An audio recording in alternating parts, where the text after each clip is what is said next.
Welcome to Chubby Scholar.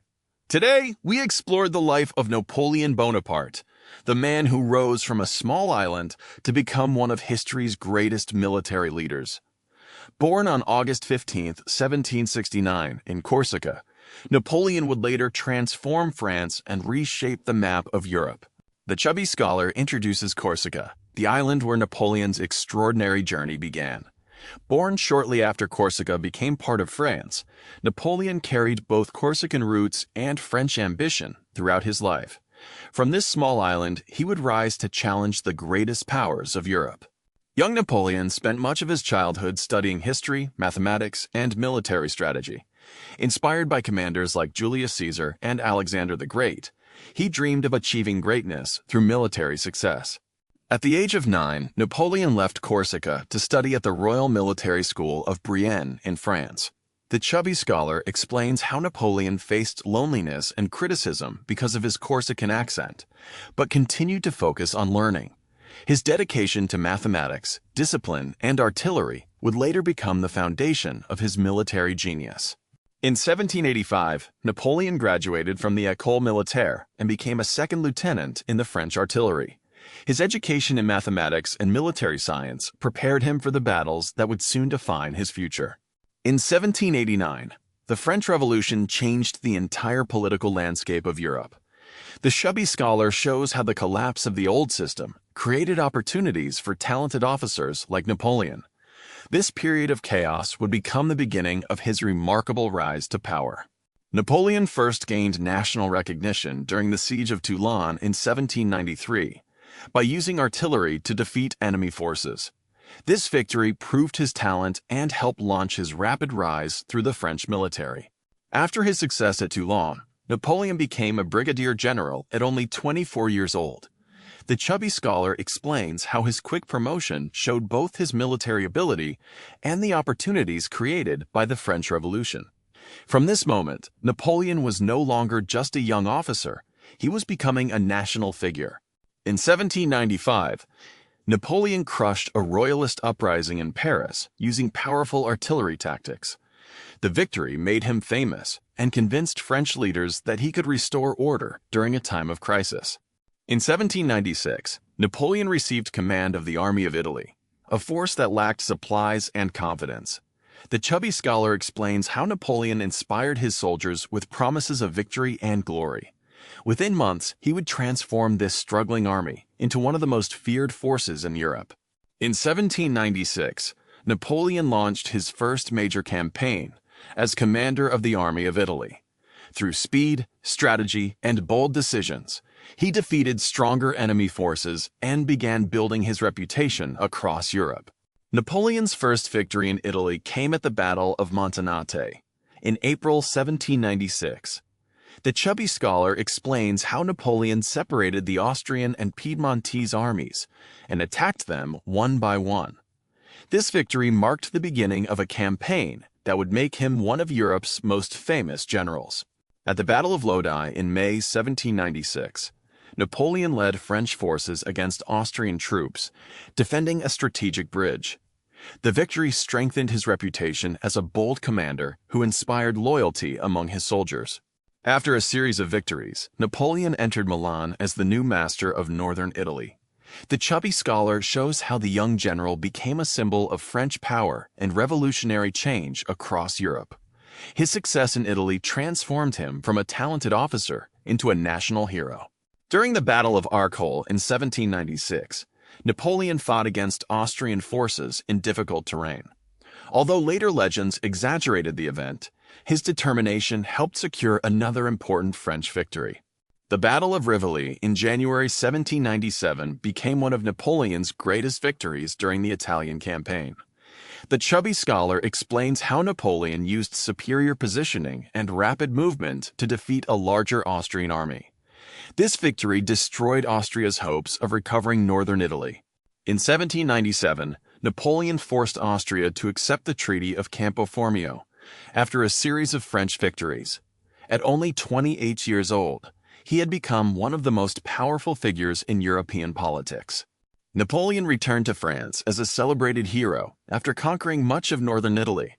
The Chubby scholar explains how newspapers, politicians, and ordinary citizens began viewing him as the future of France. His popularity would soon become powerful enough to influence the entire French government. In 1798, Napoleon launched an expedition to Egypt, hoping to weaken Britain's influence and expand French power.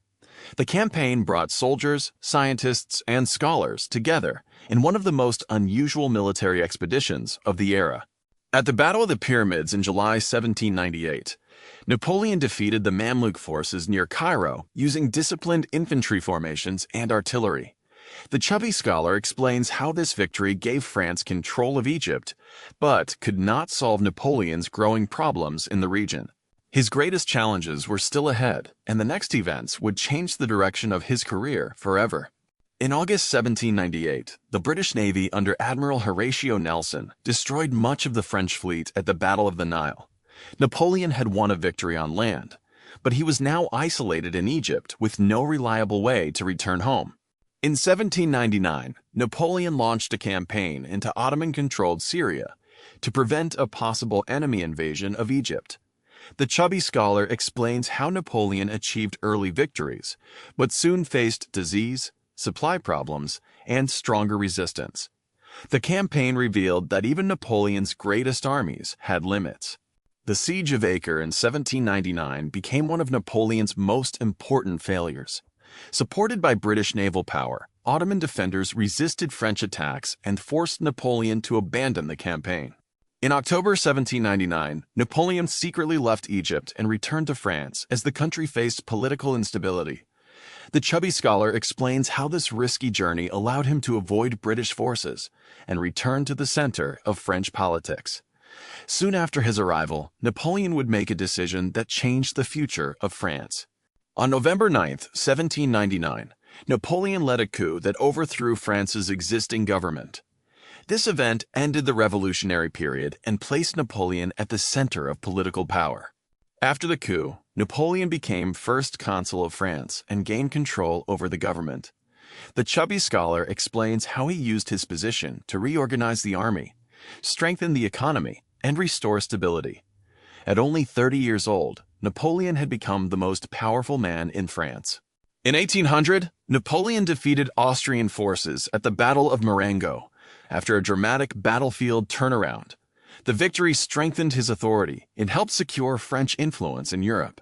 Napoleon restored relations between France and the Catholic Church through the Concordat of 1801. The Chubby scholar explains how this agreement ended years of religious conflict while keeping the Church under government influence. This was one of Napoleon's major political achievements outside the battlefield. In 1804, Napoleon introduced the Civil Code, later known as the Napoleonic Code. The law system promoted equality before the law, protected property rights, and influenced legal systems around the world. On December 2, 1804, Napoleon crowned himself Emperor of the French at Notre Dame Cathedral in Paris. The Chubby scholar explains how a former revolutionary general transformed himself into the ruler of a new empire. From this moment, Napoleon would enter the most powerful and ambitious phase of his life.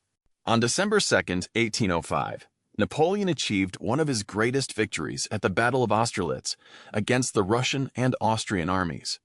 Through deception, timing, and battlefield strategy, he destroyed the Third Coalition and confirmed France as Europe's dominant power. After Napoleon's victory at Austerlitz, the political map of Europe changed dramatically. The Chubby scholar explains how the Holy Roman Empire, which had existed for nearly 1,000 years, was dissolved in 1806 under pressure from Napoleon's victories. A new French-dominated order began to replace the old European system. In October 1806, Napoleon defeated the Prussian army at the battles of Jena and Auerstedt.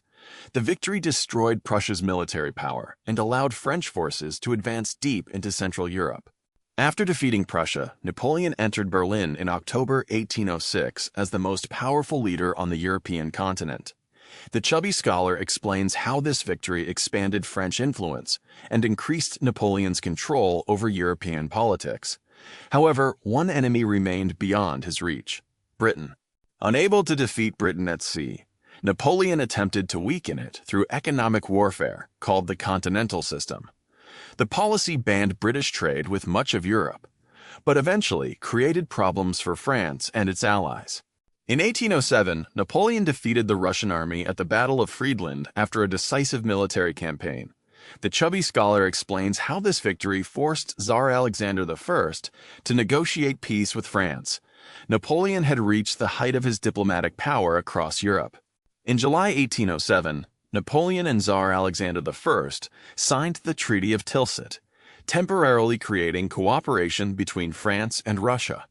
At this moment, Napoleon appeared to have built a new European order centered around French power. By 1811, Napoleon controlled or influenced most of continental Europe through direct rule, alliances, and dependent states. The Chubby scholar shows how the French Empire became one of the largest political powers in European history. Yet behind this success, tensions were growing between France and Russia. In 1811, Napoleon's son Napoleon Francois was born, giving the empire a future heir. At this moment, Napoleon seemed to have secured both his political dynasty and his control over Europe. In 1812, Napoleon decided to invade Russia after relations with Tsar Alexander I collapsed. The Chubby scholar explains how Napoleon gathered the largest army Europe had ever seen, believing a quick victory would restore his dominance. But this campaign would become the turning point that began the fall of his empire. In June 1812, Napoleon crossed into Russia with the largest army Europe had ever seen. Instead of fighting a quick, decisive battle, the Russian army retreated and destroyed supplies, forcing the French to advance deeper into enemy territory. The Battle of Borodino in September 1812 became one of the bloodiest battles of Napoleon's career. The Chubby scholar explains how Napoleon defeated the Russian army tactically, but failed to destroy it completely. The victory opened the road to Moscow, but it came at a devastating cost. Napoleon entered Moscow expecting Tsar Alexander I to negotiate peace, but the city had been abandoned by its population. Fires destroyed much of Moscow, leaving the French army without the supplies needed to survive. Napoleon's retreat from Russia became one of the greatest military disasters in history. The Chubby scholar explains how freezing temperatures, hunger, disease, and constant Russian attacks destroyed the once powerful Grande Armée. The campaign that was meant to strengthen Napoleon's empire became the beginning of his decline. In 1813, European powers united against Napoleon at the Battle of Leipzig, known as the Battle of Nations. The defeat forced French forces to retreat and showed that Napoleon's enemies were becoming stronger than ever. In 1814, after losing support from his allies and facing invasion, Napoleon was forced to abdicate the throne. The Chubby scholar explains how he was sent into exile on the small island of Elba, but was still allowed to rule there. Many believed Napoleon's story had finally ended. In 1815, Napoleon escaped from Elba and returned to France in one of history's most dramatic comebacks. Within weeks, he regained power and prepared for one final confrontation with Europe. On June 18, 1815, Napoleon faced the combined forces of the Duke of Wellington and the Prussian army at Waterloo. The Chubby scholar explains how Napoleon's final campaign failed when his attacks could not break the Allied defenses. This defeat ended his rule forever and changed the future of Europe. After Waterloo, Napoleon was exiled to the remote island of St. Helena in the South Atlantic Ocean. He spent his final years reflecting on his victories, defeats, and the legacy he would leave behind before dying in 1821. Napoleon Bonaparte remains one of the most studied and debated figures in world history. The Chubby scholar explains how his military strategies, legal reforms, and political ideas continued to influence nations long after his empire disappeared. Whether remembered as a genius, a conqueror, or a controversial ruler, Napoleon's impact on the modern world is impossible to ignore. Thank you for watching, Chubby Scholar. We hope this journey through Napoleon Bonaparte's life helped you understand not only his victories and defeats, but also the impact he left on the world. If you enjoyed this historical journey, don't forget to subscribe and join us as we continue exploring the stories, ideas, and events that shaped human history.